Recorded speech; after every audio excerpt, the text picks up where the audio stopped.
Hello, അസ്സലാമു അലൈക്കും. അപ്പം കുറേ ആയിട്ട് ഇപ്പം എൻ്റെ വീഡിയോസും കാര്യങ്ങളൊന്നും നിങ്ങൾ കാണലില്ലല്ലോ. ഇട്ടാലുള്ളൂ ഇപ്പോൾ കാണല്. കുറേ ആയിട്ട് ഇപ്പോൾ വീഡിയോസൊന്നും ഇടലില്ല. എന്തായാലും കുറച്ച് സബ്സ്ക്രൈബേഴ്സ് തന്നെ ഉള്ളൂ നമുക്ക്. പക്ഷെ എന്നാലും ആ കുറച്ച് ആൾക്കാർ നമ്മളെ വീഡിയോ കാണുന്നുണ്ട് എന്നുള്ളത് നമുക്ക് മനസ്സിലായിട്ടോ. പിന്നെ കുറച്ചൊക്കെ ആൾക്കാർ എന്നോട് ചോദിച്ചേ എന്താ ഇപ്പോൾ വീഡിയോ ഇടാത്തത്, ഞങ്ങൾ കാണലുണ്ട്, അടിപൊളിയാണെന്നൊക്കെ പറയുന്നു കേട്ടോ.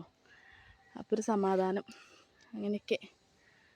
അപ്പോൾ എന്തായാലും ഇനിയിപ്പോൾ ഇവിടുന്ന് അങ്ങോട്ട് വീഡിയോ ഒക്കെ ഉണ്ടാവും, ചപ്പറ കുപ്പറയായിട്ട് നിൽക്കുന്നത് അങ്ങനെയൊക്കെ. ഷോർട്സൊക്കെ ഇടലുണ്ട് കേട്ടോ, അതൊക്കെ എല്ലാവരും കാണുന്നുണ്ട്. പിന്നെ ആദ്യം പറഞ്ഞിരുന്ന പോലെ തന്നെ എന്താ ആദ്യം പറഞ്ഞത്, വീഡിയോ സബ്സ്ക്രൈബ് ചെയ്യണം, ബെൽ ബട്ടൺ അമർത്തണം, ഷെയർ ചെയ്യണം, കമൻറ്റ് ചെയ്യണം. അപ്പോൾ നമുക്ക് ഇനി ഇവിടുന്ന് അങ്ങോട്ട് നമുക്ക് കാണാം. ഞാനപ്പോൾ പാടത്തേക്ക് പോയി നിൽക്കുകയാണ്. വീടിൻ്റെ മുന്നിൽ തന്നെ ഒരു പാടുണ്ട്. വീടിൻ്റെ ഉള്ളിൽ നിന്ന് ഇരിക്കാൻ വയ്യ, പെരും ചൂടാണ്. ഉണ്ടോ,